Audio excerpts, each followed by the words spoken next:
सुप्रभात. Welcome in YouTube channel. जर तुमच्या घरी गोकर्णाचे झाड असेल तर सर्वांनी काळजीपूर्वक ऐका. गोकर्णीचे झाड घरामध्ये असणं अतिशय चांगलं असतं. गोकर्णीची फुलं जेव्हा झाडाला येतात तेव्हा ती महादेवाला अर्पण करावीत, हनुमानाला अर्पण करावीत आणि लक्ष्मीला अर्पण करावीत. लक्ष्मी माता आपल्या घरी येते. गोकर्णीचे झाड असणे अतिशय शुभ असते. गोकर्णीचा वेल पूर्वेला वाढवण्याचा प्रयत्न करा. पूर्व दिशा किंवा उत्तर दिशेला जर वाढवला तर घरामध्ये आपल्या लक्ष्मीप्राप्ती होते, धनधान्य समृद्धी येते. गोकर्णीचे झाड अतिशय भाग्यशाली आहे.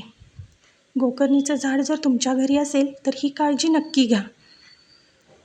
पूर्व किंवा उत्तर दिशेला वाढू देत. थँक्यू.